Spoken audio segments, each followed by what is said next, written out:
Alô, Libeloite, tudo bom com vocês? Há quanto tempo, hein? Há uma frase, tá ventando aqui, eu quero aproveitar esse contexto nublado para trazer algumas histórias para vocês. Aí eu tô bem descabelado, né, por causa do vento.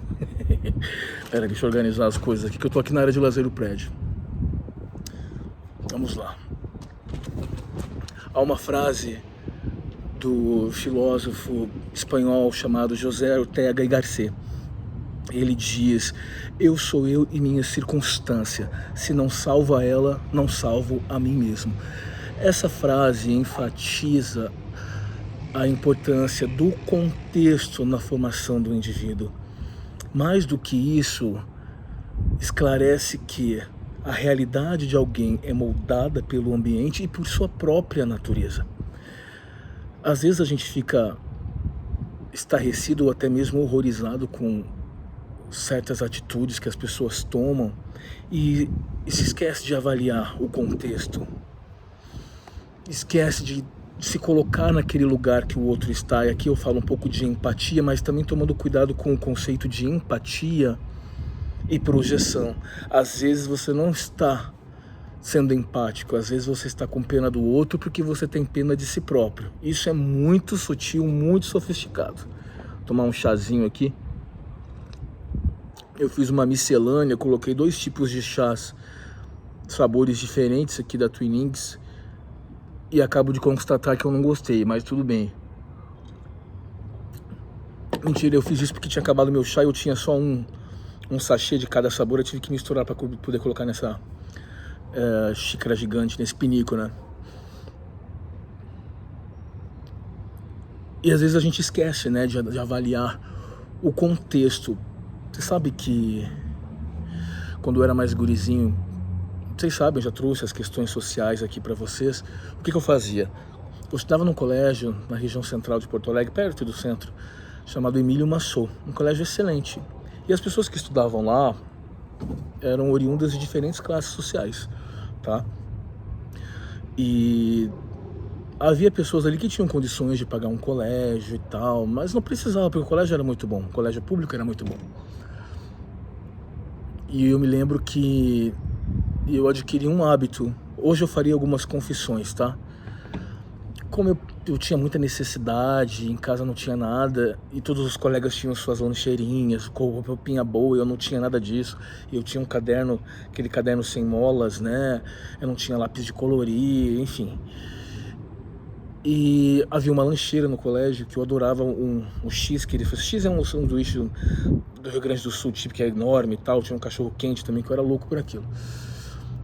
Então o que eu comecei a fazer? Eu comecei a tentar encontrar uma maneira de eu poder ir até a cantina do colégio, porque fazia fila assim por causa daquele cachorro quente prensado e eu ficava desesperado querendo aquilo.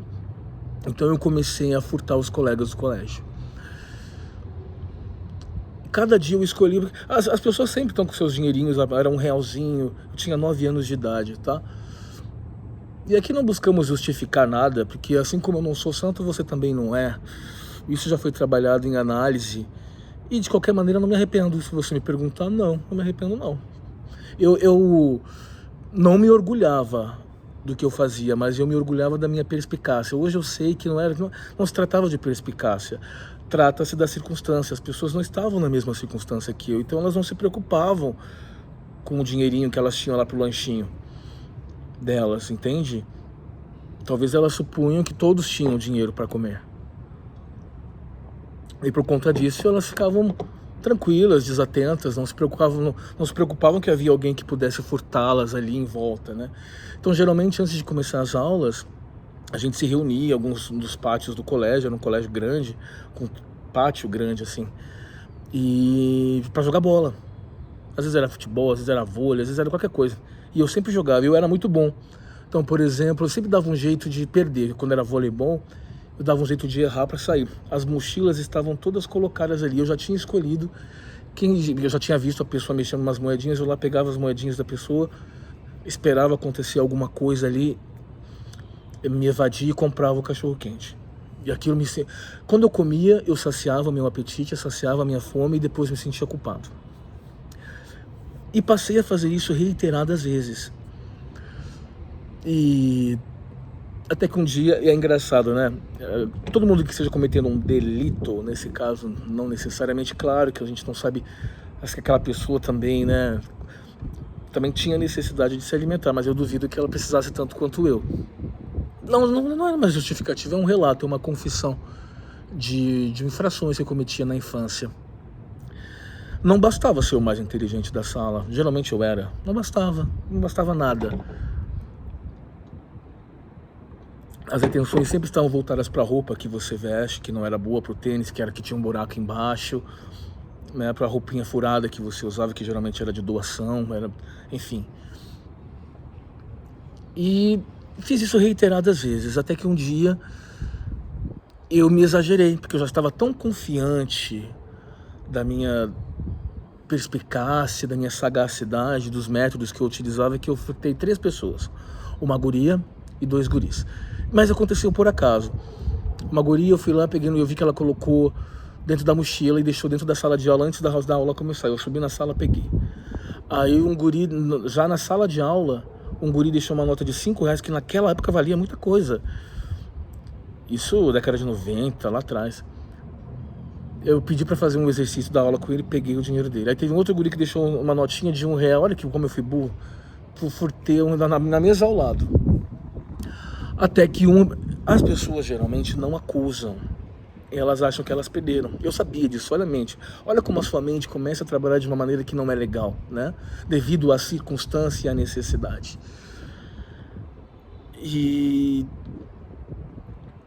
Mas aí, peraí, eu exagerei, cara. Eu não podia ter feito com tantas pessoas. Até que o guria falou, sumiu umas moedinhas minhas aqui, sumiram umas moedinhas. E aí é claro que os outros se posicionaram. Nossa, meu dinheiro também sumiu. Bem, 3 pessoas não perdem dinheiro ao mesmo tempo.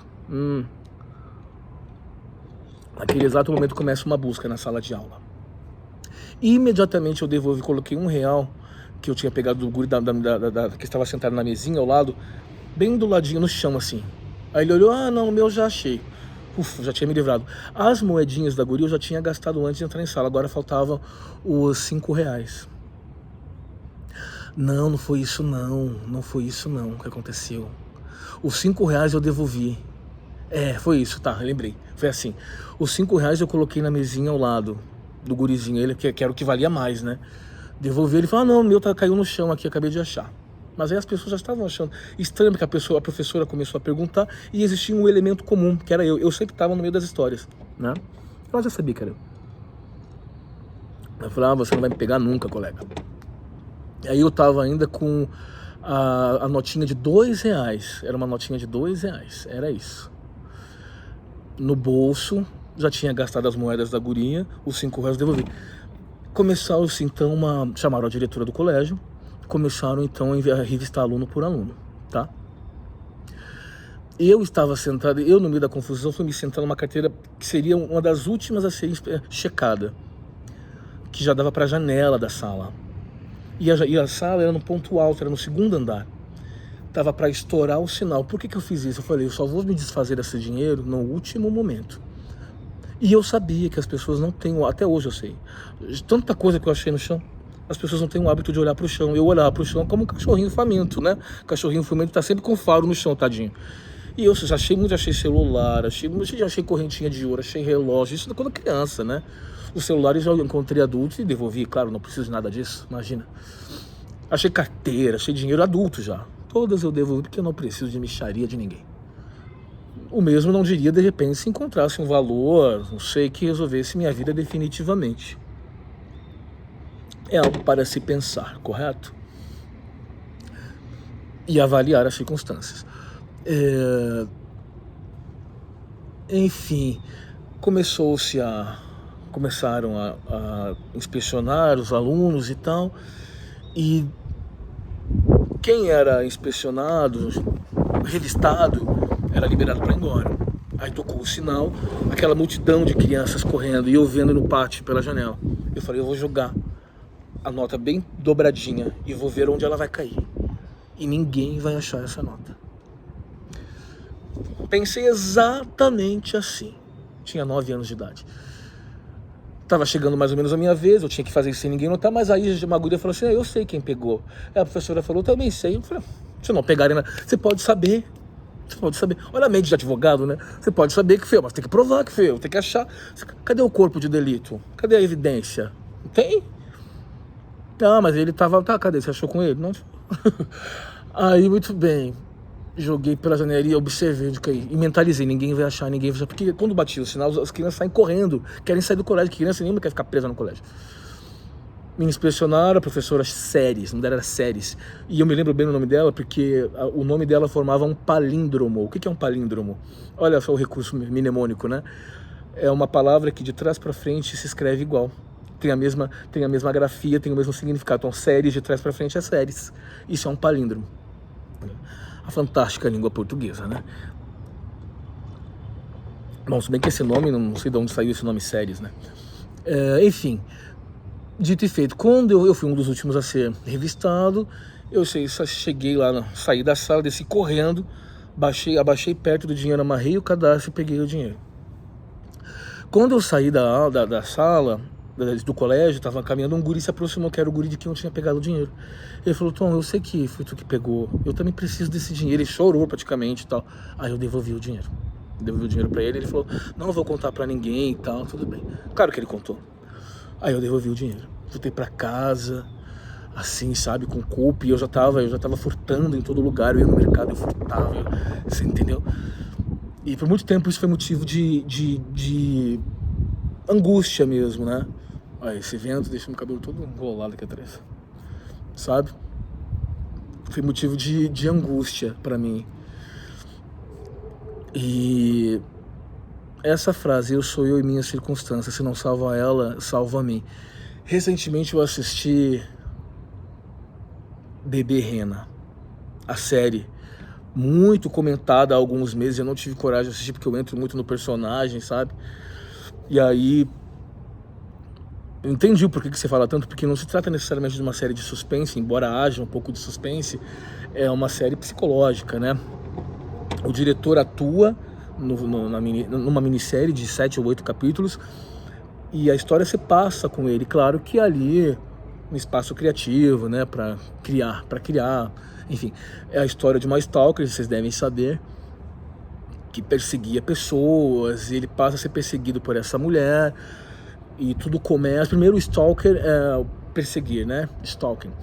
E nós durante muito tempo no Brasil não tivemos esse tipo penal. Isso só ingressou no Código Penal brasileiro em 2022, tá? O crime de stalking. Então, geralmente, quando alguém ficava te perseguindo na rua, tu tá saindo do teu trabalho, aquela pessoa tá lá, tu tá num restaurante, aquela pessoa tá lá, tu tá saindo da sua casa, aquela pessoa tá lá na frente das garagens, sei lá onde. Era enquadrado pela autoridade policial, geralmente, como crime de ameaça ou algum crime contra a honra. Então não havia, sabe, esse tipo penal, até que em 2022 ingressou. Já existia há bastante tempo nas legislações europeias. E o caso é esse, a Bebê Rena. Vamos começar assim, Bebê Rena por quê? A stalker, que é a mulher que persegue, que protagoniza, aliás, a atriz excepcional, a série não entra muito no universo psicológico dela. O único dado que a gente tem da infância dela é esse, justamente da Rena. O que é a Rena? Rena é aquele cavalinho, aquele bichinho que conduz o Papai Noel, não é? Então na infância ela teve um ursinho de pelúcia que era uma rena. E ela é o único momento que a gente sabe, tem alguma informação da infância. Era uma rena, e foi dessa rena que ela obteve os únicos momentos de afeto durante a infância.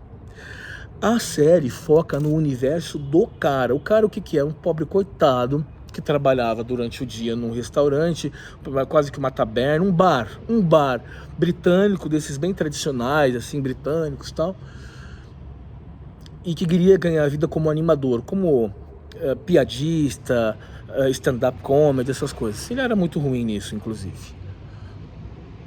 Com alguns lampejos de relativo sucesso. Então ele vai morar dentro de uma cidade X, e o filme e a série vai fazendo essas regressões para outros momentos da vida dele, como ele chega até aquele momento, aquela circunstância, né? O primeiro contato dele com a stalker, ela entra no bar, senta-se próximo ao balcão ela já tem toda uma dinâmica perturbadora. O olhar, a forma de falar é mais alto do que o comum, é mais rápido do que o comum. Ela tem reações mais intempestivas do que o comum. E ela entra, faz vários relatos, enfim, que ela é uma advogada. E a gente vê que há o delírio nela. A dinâmica, né? Todos esses sensores comunicativos dos gestos, né? E ele pratica a tal da empatia com ela. Ele pede para ela pagar a conta, ela diz que vai embora, ela fala, não tenho dinheiro para pagar a conta. Ele falou, não, tudo bem, é por conta da casa. E ela passa, então, a visitá-lo cotidianamente em seu trabalho. Todos os dias ela vai ao mesmo horário, pede uma Coca-Cola, se salvo engano, um café, não me lembro. E eles interagem. E ele não a leva a sério, os colegas de trabalho começam a zombar dele, que ele estava namorando uma moça obesa, né? E ele se apieda dela. Só que na realidade, com o desenrolar da trama, você começa a ver que não ocorreu empatia, o que ocorreu foi uma projeção. Diante da gente sempre há um espelho, sabe? Um espelho obscuro, que a gente não quer olhar, a gente não quer se encarar, a gente não quer olhar para a imagem da gente, muitas vezes, sabe? Tudo que a gente fala do outro tem a ver conosco. Às vezes a gente quer ser maldoso mesmo, tudo bem. Eu também às vezes sou. Adoro, por sinal. Essa coisa, né, de dar uma espezinhada, assim, sutil. Mas eu tô falando daquela coisa da maldade mesmo, né? De apontar mesmo o outro, né? Você tá falando muito de você. Geralmente o que você acusa no outro é o que você não quer ver em si. É esse espelho embaçado ao qual estou me referindo. E ele ali achou que ele estava com pena dela. E ela, muito sagaz, porque toda pessoa que tem uma perturbação saca muito o ser humano, sabe? Percebeu as fragilidades dele, com isso ele se expôs.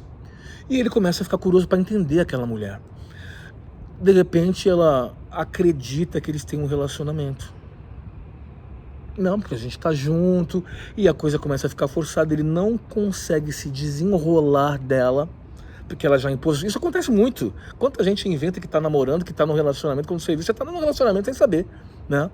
E ela cria situações e até que ele começa a ficar incomodado com aquilo, e ao mesmo tempo ela se mostra muito apaixonada, muito frágil, e aí ele fica intrigado, ele vai atrás.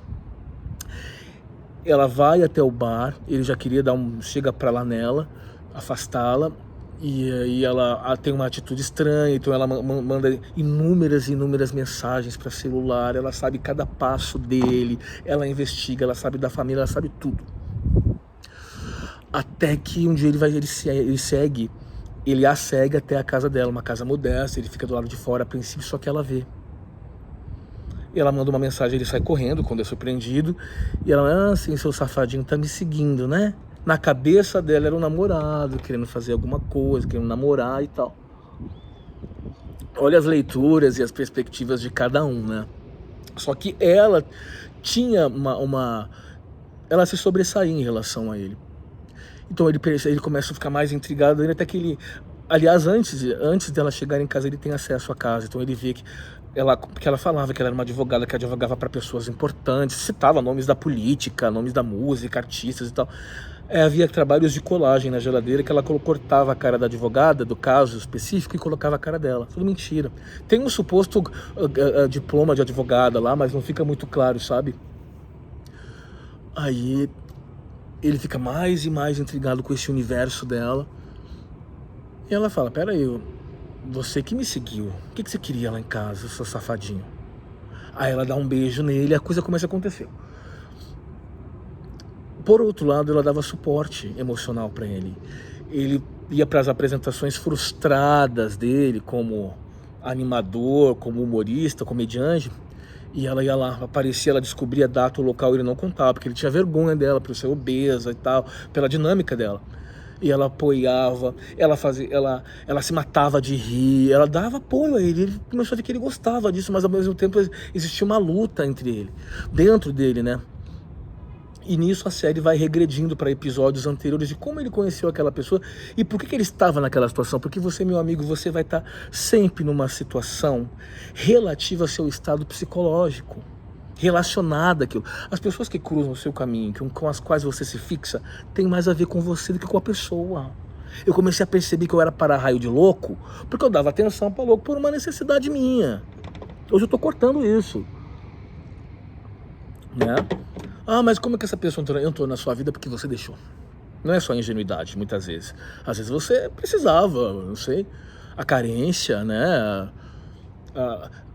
A gente fica buscando a compreensão das pessoas, é um problema muito grande.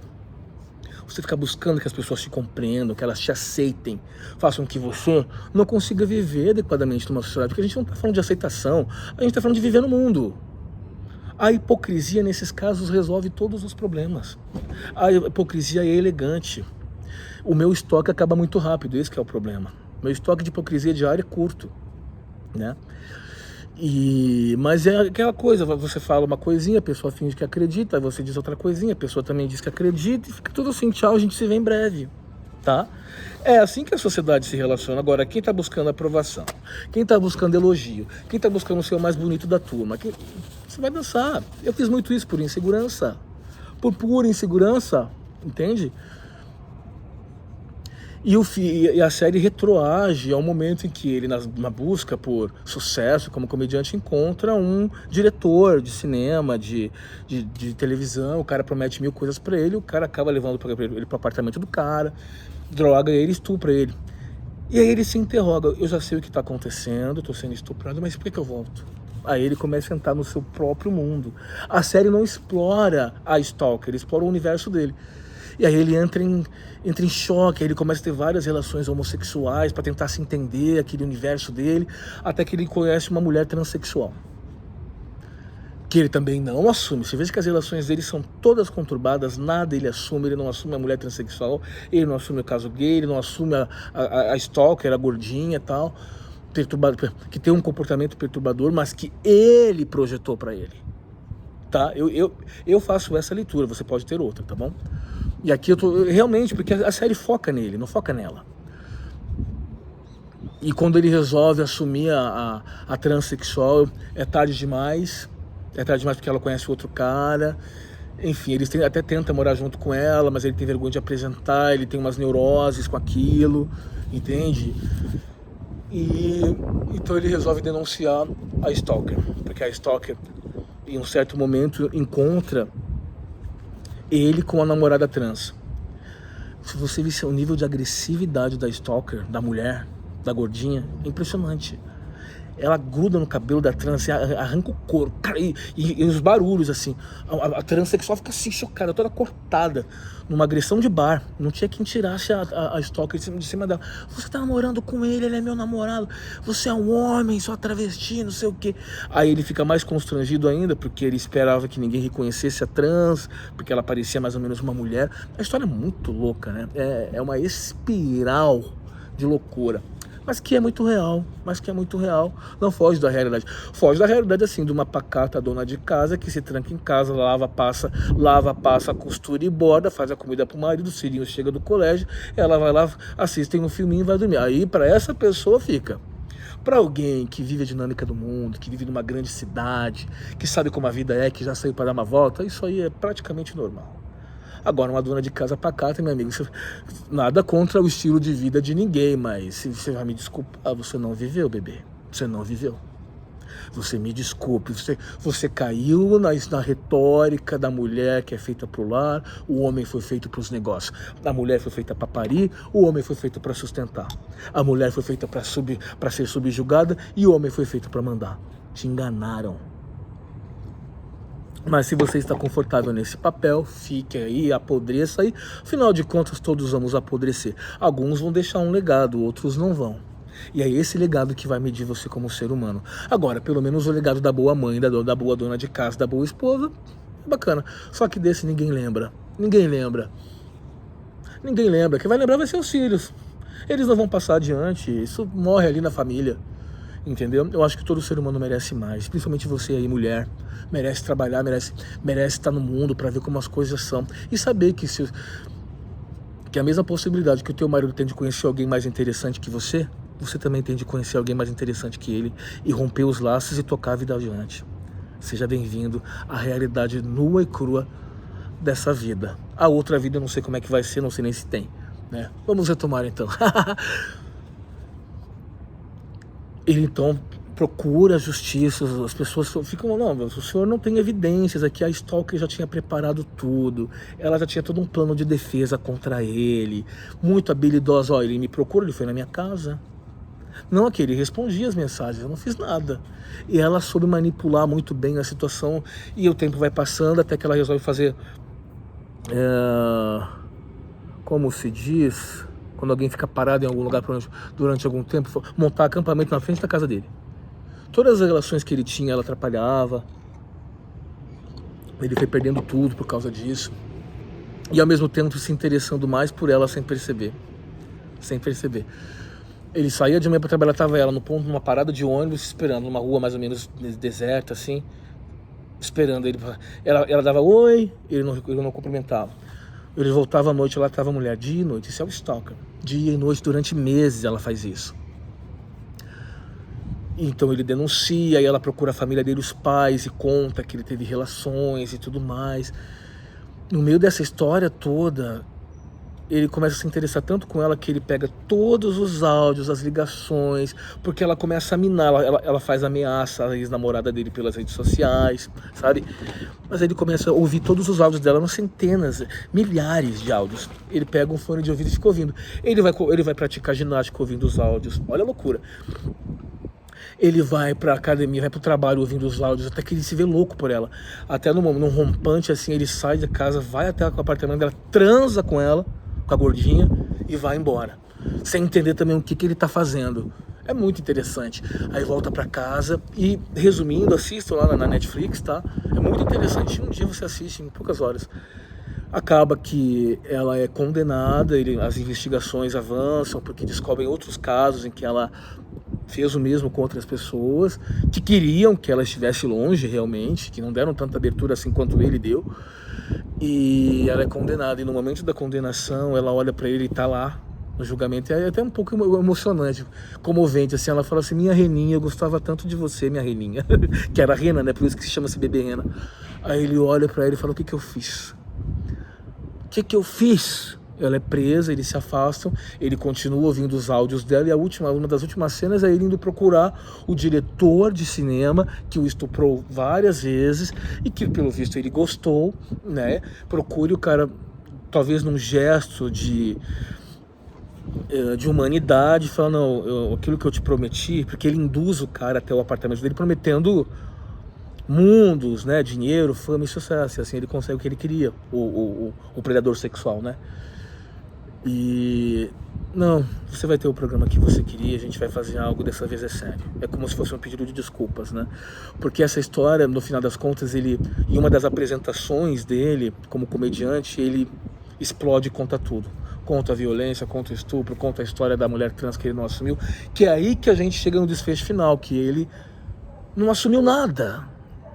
As circunstâncias pelas quais ele passou, né, toda essa espiral de loucura, de você não aceitar, de você não assumir nada. Aí você se perde. Eu acho ótimo você se perder por um tempo. Eu acho que isso te permite experimentar um monte de coisas que você vai carregar e vai ter que saber lidar com isso, né, de qualquer maneira, né? E essa história vaza, isso acaba tendo uma repercussão midiática, ele até tem um certo êxito, e termina assim. Ninguém fica com ninguém, ela é condenada, a stalker, a mulher trans arruma um cara, e ele volta lá pro cara que era o produtor de cinema lá, de televisão, enfim. Muito interessante, mas mais interessante é o que eu vou te contar agora. Naquele mesma ocasião em que eu terminei de assistir Bebê Rena, eu fiquei muito envolvido, porque por isso que eu me afastei de literaturas, porque eu entro muito na coisa cinema, então me afastei muito. Óbvio que o meu chá já secou, né? Já esfriou. Chá frio não é legal nesse tempo, né? Agora que eu fervi bem. Dias depois eu entrei em contato com um amigo que mora aqui perto, falei: você assistiu Bebê Rena? Ele falou: assisti, achei massa, vamos tomar uma cerveja e vamos conversar sobre? Ele falou: vamos. Aí fomos num bar aqui na Paulista com a Joaquim Eugênio de Lima, um bar que eu gosto muito. Lá chegando, Tão logo eu sento, ao lado da mesa havia uma mulher, uma guria de uns 30 e poucos anos, talvez 30 no máximo, obesa, lourinha, não era feia, usava óculos. Imediatamente eu vi nela beberrena, né? Mas eu fiquei quieto. Até que elas estavam ao mesmo lado e havia outras 3 ou 4 pessoas em volta, homens. Pessoas assim, assustadas com ela. E ela fazendo um baita discurso. Logo vi que tratava-se de psicóloga. Logo vi. Só podia ser, né? Pra ter esse nível de perturbação. Aí, o que torna as coisas mais interessantes ainda, tá? Não estou aqui julgando. Já pode, como que você vai ficar normal sendo psicólogo? Não tem como. Tem que ser muito bom pra não ficar. Pra se manter mais ou menos com o pé na sanidade. Porque rola muita coisinha que eles falam aí, de dizer que eles vivem num mundo especial, que nós, réis humanos, não vivemos, que as pessoas vão para um lado e eles vão para o outro, que eles vivem realidades, adoram julgar a realidade dos outros, orientar o caminho do outro. Isso não é legal. Um bom psicólogo não vai orientar teu caminho dessa maneira. Uma pessoa que seja legal não vai querer se apropriar da sua vida só porque ela te ama, porque ela está apaixonada por ti, porque ela quer que você seja o melhor amigo dela, enfim. Ela vai te deixar livre. Quem te quer bem quer te deixar livre. Quem te quer bem quer te deixar livre. E você tem que fazer a mesma coisa com quem você gosta. Cada um que viva o seu caminho, que faça as suas escolhas livremente. Você não ganha nada. Você não ganha nada. Privando a pessoa de viver. Enfim.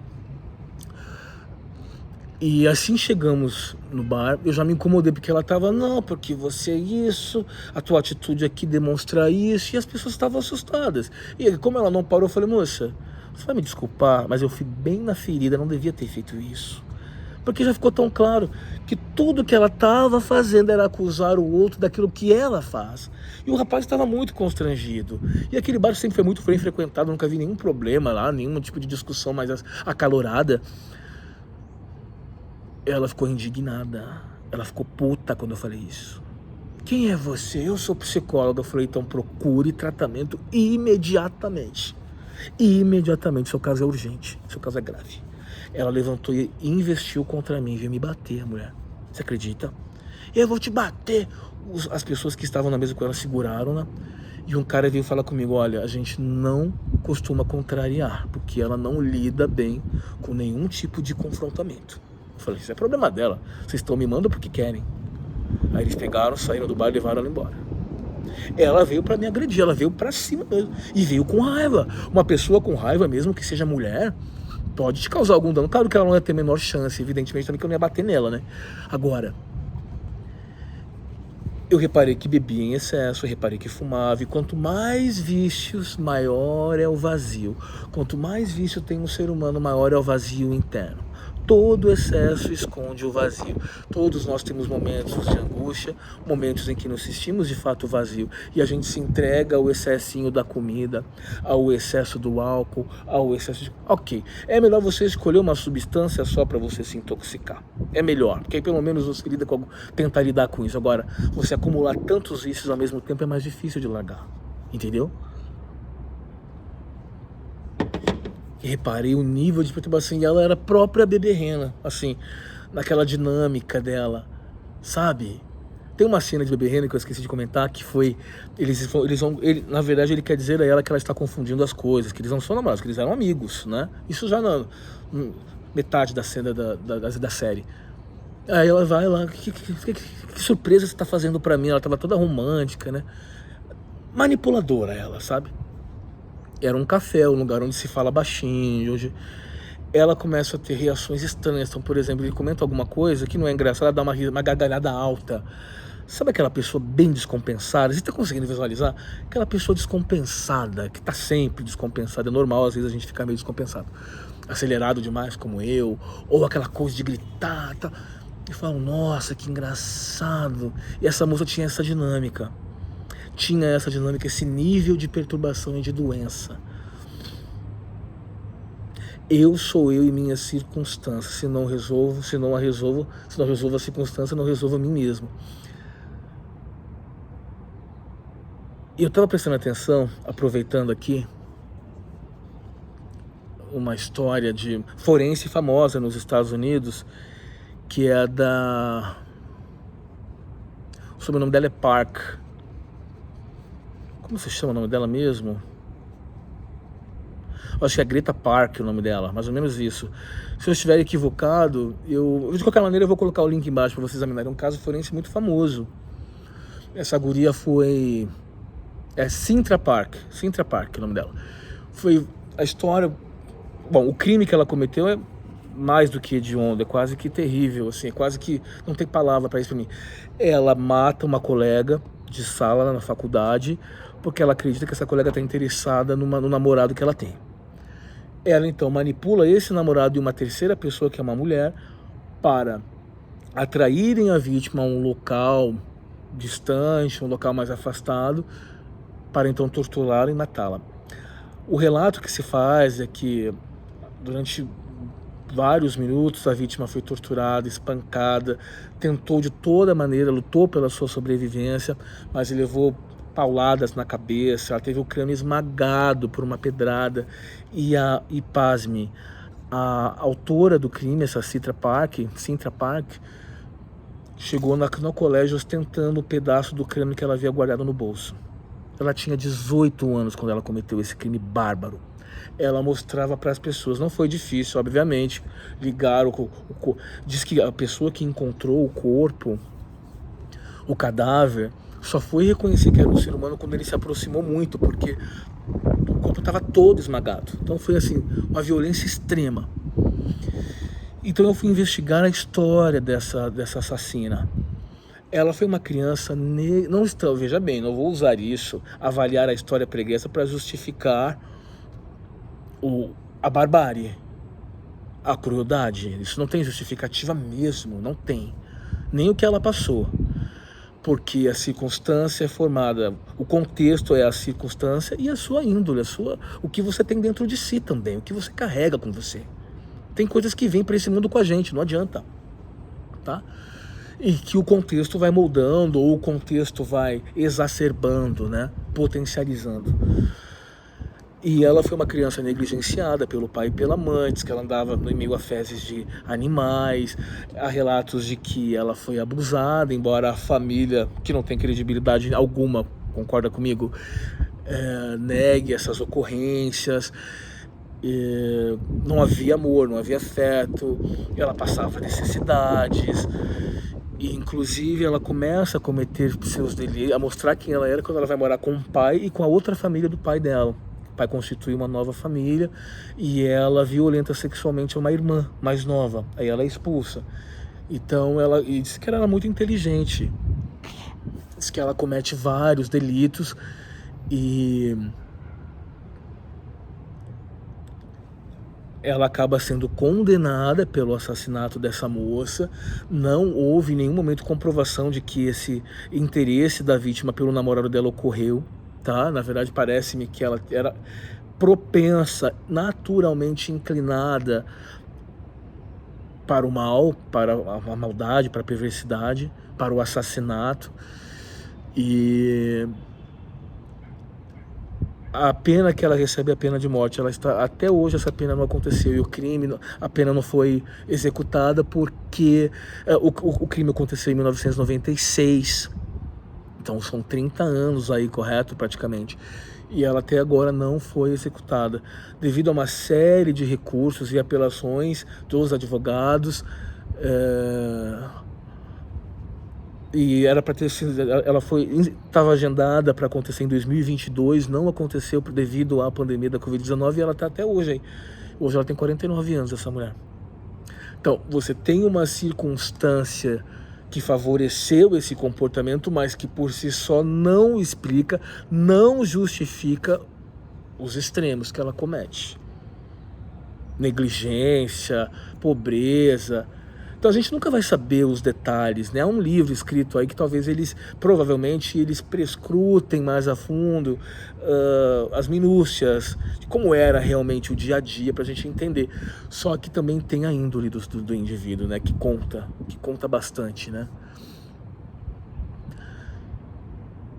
É isso. Eu quis trazer essa mensagem, né, de que as circunstâncias importam, a natureza do ser, essa coisa bizarra do bebê Rena, né, de ter assistido essa série e ter encontrado uma pessoa com esse perfil, porque é muito comum,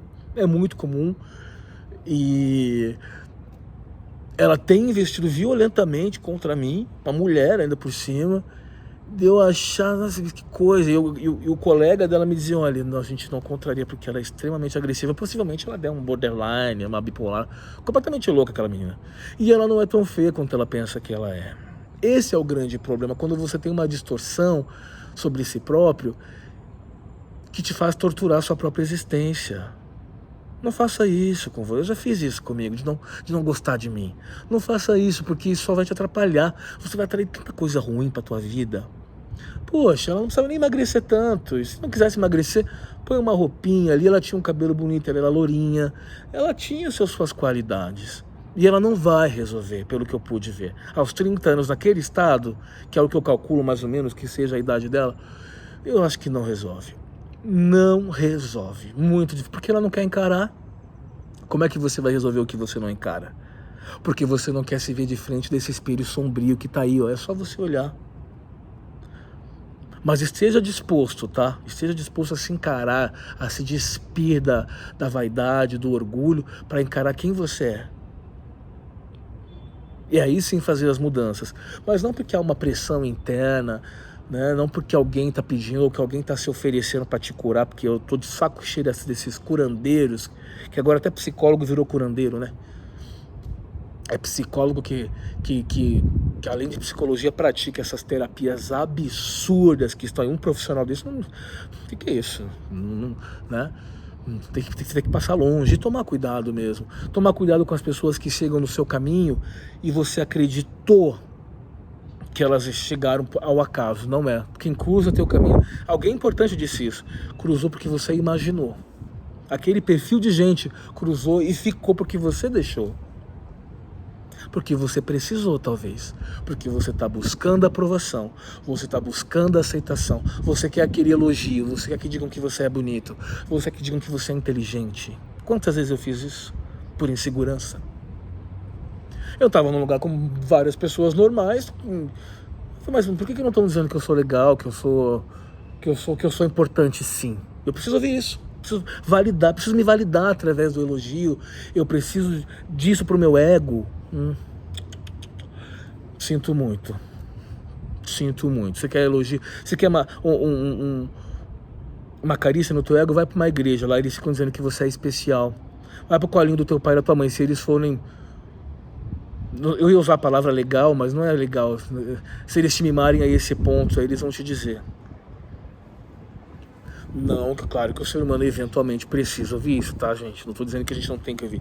Tô dizendo que não é em todo lugar que a gente busca aprovação. A gente tem que buscar viver nesse mundo da melhor maneira possível e entender que nós somos como todos os outros, pelo menos na superfície. Interagir com a sociedade, com todos os percalços, com todas as armadilhas que a sociedade nos coloca, né? É isso que Bebê Rena coloca pra gente. É o fato de o cara não aceitar a circunstância, não aceitar a si mesmo, não assumir nada, aí ele atrai para ele uma pessoa bizarra, que era o reflexo dele no espelho. Seja bem-vindo a essa realidade, seja bem-vindo ao confronto, a essa fuga que você empreende todos os dias para fingir que você não é o que você é. A gente se vê na próxima. Tchau. Ficou até um clima de mistério, né? Por isso que eu quis gravar hoje, por causa do clima, entendeu? Ai, feliz Dia das Mães. Feliz Dia das Mães. Eu tô um pouco resfriado, eu ia almoçar com a minha mãe hoje, mas eu não vou, porque eu tô gripado. Eu ia até trazer um vinho pra gente tomar. Vocês querem que eu traga? É capaz de ir lá em casa buscar. Eu tô uma semana sem tomar nada, menino. Eu não posso, eu passei mal fiquei gripado, né? E aí... não pude tomar nada. Mas hoje eu vou tomar, porque eu adoro. Olha, eu sinto tanta falta desse clima, que lá no sul é mais comum a gente ter temperaturas mais baixas, apesar do calor, né, também ter aumentado drasticamente por lá. Mas tem aquele período de frio, né? Aqui não tem, gente. Tá assim em São Paulo agora, sabe? Então, quando tem um diazinho, eu tô de bermuda aqui. Coloquei um suéterzinho só porque eu tô aqui em cima na área de lazer e porque eu tô um pouco resfriado, porque senão eu quero liberdade, entendeu? Hoje eu tô vendo que eu vou ter que sair, entendeu? Pra aproveitar a minha vida, que é só o que me resta. Entendeu bem? É verdade. Eu não quero desligar o vídeo, não quero desligar o vídeo, mas eu preciso. Então vocês não vão assistir, assistam. Foi um prazer vê-los novamente. Estive ausente, mas não vou mais trazer explicações. Vocês sabem que a gente não grava sempre mesmo. Eu tô sempre trazendo conteúdos lá sobre a nossa história, sobre teologia do domínio, sobre os perigos da seita, lá no meu Instagram, lá no Tom Alex 5, Tom, T-O-N de navio, Tom Alex. Coloca Tom Alex, vocês me encontram lá. Tá, eu tô sempre lá, tô sempre postando. Porque às vezes a gente não consegue vir pra cá, gravar é complicado, enfim, tá? Mas tô sempre trazendo lá. Tem tanto conteúdo pra trazer que eu prefiro às vezes colocar lá, porque pelo menos de alguma maneira eu consigo. Eu não sei colocar edição, não sei fazer nada disso aí. Mas realmente eu teria tido conteúdo para trazer aqui para vocês um mês inteiro seguidamente. Tanta coisa que eu aprendi nesse tempo que eu não vim, que eu não apareci aqui, tá? Então, gente, é isso, tá? Beijo grande para vocês, se cuidem. A gente se vê na próxima, tá?